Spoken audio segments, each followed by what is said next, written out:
Hello champions, welcome back on अड्डा 24/7 class 9 and 10 YouTube channel. तो class 9 से 10th में मूव करने वाले बच्चे, आपके लिए ये जो सेशन है, ये जो साल है, बहुत इंपॉर्टेंट है, क्योंकि अब आप क्लास 10 में आ चुके हो और अब आप पहली बार लाइफ में दोगे बोर्ड एग्जाम। तो बोर्ड एग्जाम मायने रखता है, क्योंकि आपके बोर्ड एग्जाम का नंबर ही आपको यूज आएगा लाइफ में, है ना। लेकिन क्लास 9th में आपने जो नंबर लाया है, क्या उसके वजह से आप परेशान हो? कई ऐसे बच्चे हैं जिन्होंने क्लास 9th में अच्छा मार्क्स नहीं स्कोर किया, उनके मेहनत के हिसाब से उनको नंबर नहीं मिला, या उन्होंने कैजुअल स्टडी की जिसके वजह से उनका मार्क्स कम है।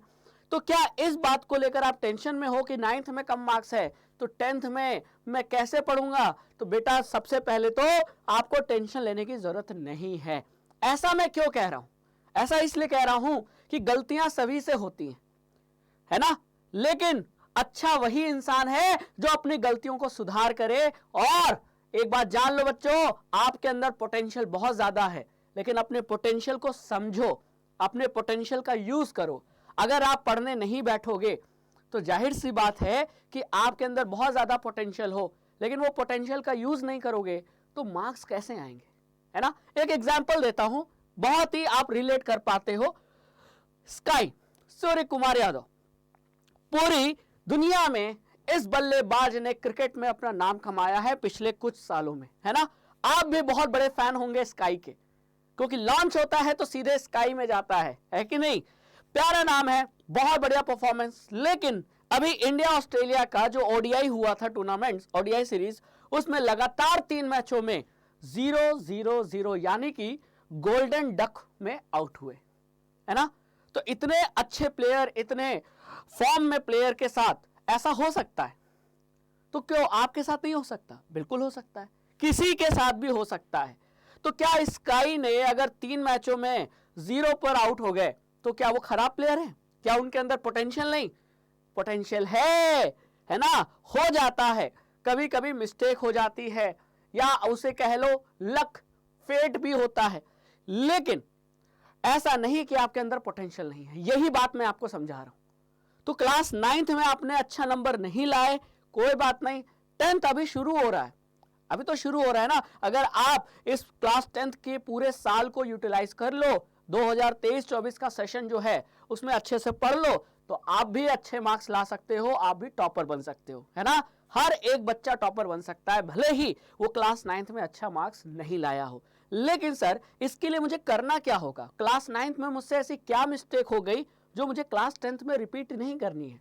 तो आइए उन बातों पर हम फोकस करते हैं जरा, है ना। सबसे पहली बात, आपने अभी तक जो क्लास बुक पढ़ी होगी एनसीईआरटी की, उतना मन से या उतना थॉरली नहीं पढ़ी होगी। लेकिन अब आपको जितने भी सब्जेक्ट है उनकी एनसीईआरटी के बुक को अच्छे से पढ़ना है और समझना है, उसके कंसेप्ट को समझना है। चाहे वो कोई भी बुक हो, मैथ्स की हो, इंग्लिश की हो, साइंस की हो, सोशल स्टडीज हो, एनसीईआरटी बुक जिसने अच्छे से कवर किया वो आसानी से स्कोर कर लेगा। तो पहला आपको बात ध्यान रखना है कि एनसीईआरटी बुक को अच्छे से पढ़ना है ना। सिर्फ रीड नहीं करना है, उसकी लाइंस को समझो कि वो कह क्या रहा है ना। तो पहला पॉइंट तो ये हो गया। दूसरा, एनसीईआरटी बुक पढ़ने के बाद जितना ज्यादा हो सके क्वेश्चन की प्रैक्टिस करो, सॉल्व प्रैक्टिस क्वेश्चन मैक्सिमम। क्योंकि बेटा, कोई कंसेप्ट आपको याद तभी रहता है, क्योंकि हम भूल जाते हैं ना, कोई बात नहीं, भूलते तो सभी हैं, लेकिन वो आपको याद रहे ज्यादा समय तक, ये तभी पॉसिबल है जब आप उस पर क्वेश्चन लगाओगे। अगर आप किसी कंसेप्ट पे क्वेश्चन लगा लेते हो तो वो कंसेप्ट आपको बहुत लंबे समय तक याद रहता है। तो आप भी यही चाहते हो ना कि मैं जो भी पढ़ूं मुझे याद रहे, तो इसके लिए आपको क्वेश्चन प्रैक्टिस करना होगा, है ना। चाहे वो मैथ्स हो, साइंस हो, किसी भी सब्जेक्ट हो, है ना। ऐसा बिल्कुल नहीं सोचना है कि मुझे हिंदी, इंग्लिश ये तो एक दिन पढ़ लेंगे हो जाएगा, नहीं।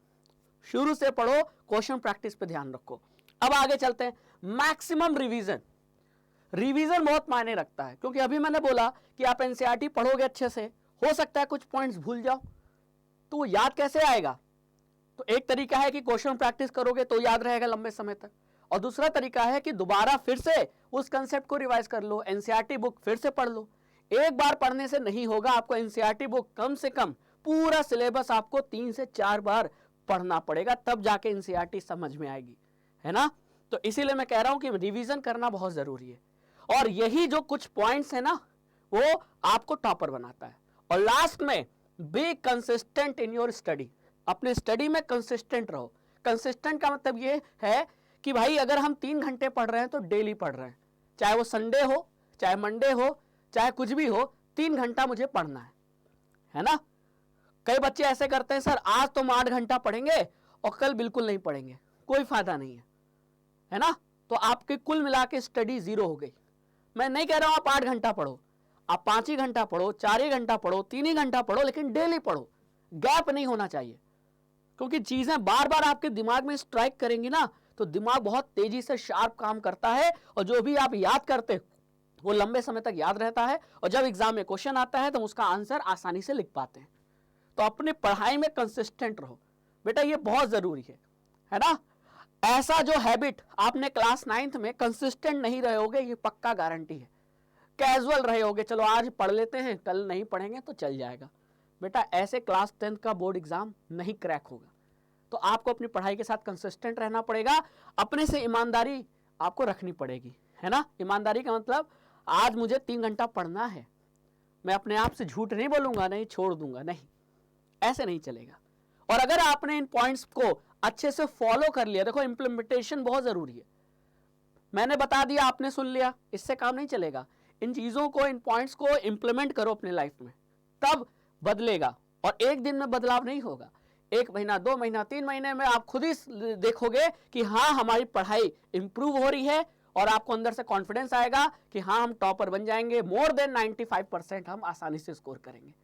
तो एक छोटा सा एक प्रयास था मेरा आपको, अगर डीमोटिवेटेड है क्लास 9th के मार्क्स से और 10th में चिंता कर रहे हैं, तो आपको मोटिवेट करने का एक छोटी सी कोशिश। आई होप कि इस कोशिश से आपको कॉन्फिडेंस मिला होगा।